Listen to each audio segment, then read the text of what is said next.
गीतांजलि। आप देख रहे हैं सूर्य आदित्य न्यूज। आइए रुक करते हैं खबरों की तरफ।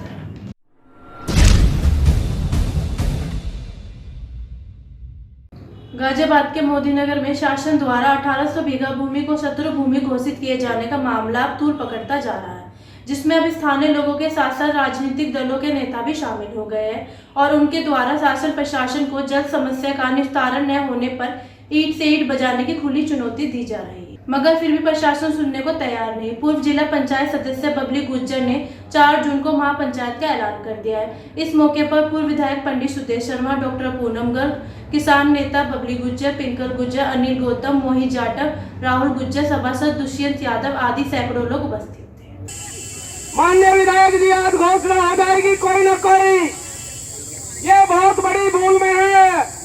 आज घोषणा कर देंगे। तुम यहाँ कार खड़ी करने की बात करते हो, यहाँ महापंचायत की घोषणा होने वाली है। तुम्हें तहसील में नहीं बैठने देंगे, हमारा वादा है। तहसील में नहीं बैठने देंगे। तुम हमारे यहाँ बैठने की बात करते हो, तहसील हमारी है। अगर ज्यादा तानाशाही पे आओगे तो तुम्हारी ईंट से ईंट बजाने की ताकत हम लोग भली भांति जानते हैं, भली भांति। इसलिए ये आंदोलन दिन पे दिन बढ़ता चला जाएगा। तमाम ताकतें यहाँ जुड़ती चली जाएंगी। और अगर आज पंडित सुदेश शर्मा जी आए हैं तो निश्चित रूप से हमारे और भी बहुत सारे नेता पहले से आ रहे हैं और भी आएंगे, तो निश्चित रूप से इस आंदोलन को बल मिलने जा रहा है, इसमें कोई शक नहीं। ये पूरी की पूरी कहानी तमाम लोग हमारे जितने भी साथी हैं पिछले 3 दिन से 4 दिन से इस पूरे प्रकरण को बता रहे हैं। और ये तमाम लोग, तमाम अधिकारी, चाहे अधिकारी तहसील के हो, चाहे अधिकारी जिले के हो और चाहे अधिकारी दिल्ली में बैठे हुए गृह मंत्रालय के हों, ये तमाम लोग अनऑफिशियल तरीके से ये मान चुके हैं कि ये गलत तरीके से शत्रु संपत्ति घोषित हुई है। बामुश्किल 40 बीघा जमीन ऐसी बैठती है जिसको ये शत्रु संपत्ति घोषित कर सकते हैं, और वो जमीन भी मोदी बाग में, उसका सब बहुत बड़ा हिस्सा मोदी बाग के अंदर। लेकिन हुआ क्या, इनके अपने काले कारनामे, इनकी अपनी करतूत की वजह से आज ये तमाम लोग, कई हजार लोग जिन्होंने बामुश्किल छोटे छोटे, आज वो हमारी आज तक तो हमारी करते आए हैं, लेकिन आज भी हमारे लिए यहाँ बैठे हुए भूख हड़ताल के लिए कितनी बड़ी विडंबना है हमारे लिए कि हमारे बच्चों के रक्षा के लिए आज हमारे लिए भूखे बैठे हुए हैं। अरे तू ऐसे प्रशासन पे जो हमें आज यहाँ मजबूर कर दिया बैठने के लिए। मैं जानती हूँ मेरे ससुराल वालों ने मुझे कुछ नहीं दिया था, लेकिन मजदूरी कर करके मेरे हस्बैंड ने कुछ सब्जी लगवा के ऑटो चला के 50 गच्चे की खरीदी और उसमें झोपड़ा बनाया। आज उसे भी छीनने की तैयारी कर रहे, तो हम कहाँ जाएंगे, कहाँ रहेंगे जाके? इस समय एक काम कर सकते हैं, सबको संपत्ति खरीदने रखने से पहले हमें सब कुछ ला के दे दीजिए, ना हम रहेंगे और ना हमें संपत्ति लेंगे। बस जब तक संपत्ति हमसे ले सकते हैं, लेकिन इतना हम जिंदा है, हमारे साथ प्राण चल रहे हैं, इतना तो हम अपनी संपत्ति की तरफ को आंख भर के भी देखने देंगे। ये संपत्ति तो लेने की बात दूर है।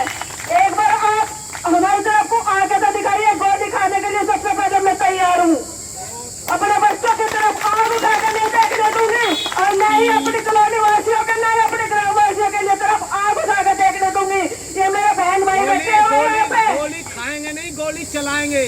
अगर एक ये गोली मारेंगे तो 1000 गोली इनकी तरफ से चलेगी। ये सोच रहे हैं कि पंचायत है तो अधिकारी बन गए। निवेदन करना चाहता हूँ, प्रार्थना करना चाहता हूँ भाई बबली जी, आप सब अपने साथियों से कि आप उसको सीकरी की जमीन ना कहें, वो पूरे विधानसभा क्षेत्र की जमीन है और 1 इंच जमीन के लिए भी पूरा विधानसभा क्षेत्र आपके साथ खड़ा है, पूरा शहर आपके साथ खड़ा है।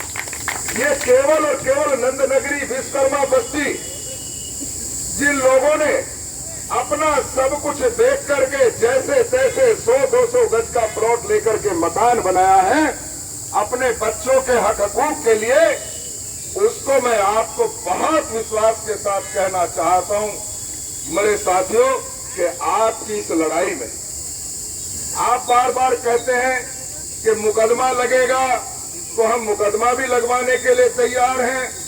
अरे मैं कहना चाहता हूं मेरी बहनों, माताओं और मेरे दोस्तों, इससे बड़ा मुकदमा आपके ऊपर क्या लगाएंगे जब आपके बच्चों की रोजी रोटी और जीने का आपका हक ही छीन लिया, तो और इससे बड़ा मुकदमा क्या है। आज देश के अंदर कोई आजादी की लड़ाई नहीं है, या है कोई आजादी की लड़ाई? देश को आजाद हुए बहुत दिन हो गए। आज यदि लड़ाई होनी चाहिए तो वो ये लड़ाई है कि किस तरीके से हमारा हक हकूक सुरक्षित रह सके, किस तरीके से हमारे युवाओं को रोजगार मिले, किस तरीके से यहाँ का मजदूर खुशहाल हो, किस तरीके से व्यापारी का व्यापार चले। यदि आज समय है तो ये चिंतन करने का समय है, और यही चिंतन करने का समय होना चाहिए सरकारों के लिए। लेकिन जो आज शत्रु संपत्ति के नाम पर जो अत्याचार करना चाहते हैं, मैं इस मंच के माध्यम से पूछना चाहता हूं कि जब से लेकर के अब तक कितने अधिकारी, कितने तहसीलदार और एसडीएम इस शत्रु संपत्ति के मामले में उनको जेल भेजा गया हो या टर्मिनेट किया गया हो नौकरी से? है कोई क्या? एक आध। अगर जब से उस शत्रु संपत्ति पर, सरकार की जमीन पर इनका कब्जा था, तो क्यों नहीं उनको जो है अब तक उनको सजा मिली हो या जेल भेजा गया? लेकिन नहीं, अधिकारियों से सवाल जवाब नहीं होंगे। सवाल जवाब होंगे गरीब किसान से, इस गरीब जनता से, इनसे सवाल जवाब किए।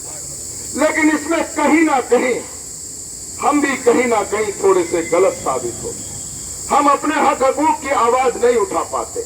मैं पूछना चाहता हूं कि जब चकबंदी हुई, भाई बबली जी, जब चकबंदी हुई तो आपको चकबंदी अधिकारियों के आदेश पर, तहसील के आदेश पर आपके चकों का निस्तारण किया गया, एक दूसरे का ट्रांसफर किया गया, आपके चक ले लिए गए, आपको उसके बदले में जिसको ये शत्रु चाहे वो शांति हो, ममता हो, जो उनके एक मन की पीड़ा छलक रही थी कि किस तरीके से जीवन भर आदमी एक एक पैसा जोड़ करके अपनी 100-200 गज की संपत्ति बनाता है, और जो अधिकारी हमारी मेहनत की कमाई से जो टैक्स कटता है, जो पैसा जाता है, उसी की तनख्वाह से जो अपने बच्चों का पालन पोषण कर रहे हैं, वही हमारे बच्चों के हक हकूक को छीनना चाहते हैं। ये बड़े दुर्भाग्य की बात है।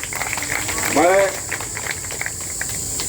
बबली भाई जी, देश, राष्ट्र, नारा तो बहुत देती हैं सरकारें, पार्टियां कि हम राष्ट्र का निर्माण कर रहे हैं, राष्ट्र सुरक्षित हो, देश सुरक्षित हो, देश आगे बढ़े। लेकिन भाई यार, इतने तमाम लोग बैठे हैं, मेरी बहनें बैठी हैं सोशल मीडिया पर, उसमें भी मैं भी देखता रहता हूं कि बड़ी देशभक्त पार्टी है। लेकिन भाई ये देश का मतलब मेरी समझ में नहीं आया है। हमसे और आपसे, किसान से, व्यापारी से, मजदूर से मिलकर के देश बनता है। यदि इस देश का किसान सुखी है, इस देश का व्यापारी सुखी है, इस देश का मजदूर सुखी है, इस देश का युवा सुखी है, तो इसका मतलब है कि हमारा राष्ट्र तरक्की की ओर जा रहा है। और यदि यही सब वर्ग दुखी है, तो कौन से राष्ट्र निर्माण की आप बात कर रहे हैं? कौन से देश की खुशहाली की आप बात करना चाहते हैं? मैं ये पूछना चाहता हूं इस मंच के माध्यम से। रही शत्रु संपत्ति की बात, तो कुछ लोग, भाई बबली जी, मेरी एक पीड़ा अवश्य है जिसे मैं इस मंच पर सार्वजनिक रूप से कहना चाहूंगा कि आप अपनी एक कमेटी बना लो। खोल के बता देना चाहते हैं, किसी भी सूरत में, किसी भी हालात में हम अपने जमीन को, अपने घरों को किसी भी रूप में जाने नहीं देंगे। हर संभव की लड़ाई लड़ने का काम करेंगे और जनता के बीच में बैठ के अपनी आवाज को आवाम तक पहुंचाने का काम करेंगे।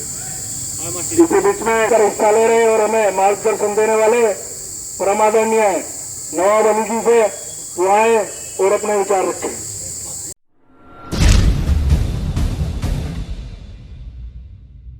आज के लिए खबरों में बस इतना ही। कल फिर होगी आपसे मुलाकात। हमारे चैनल को लाइक, शेयर और सब्सक्राइब करें। नमस्कार।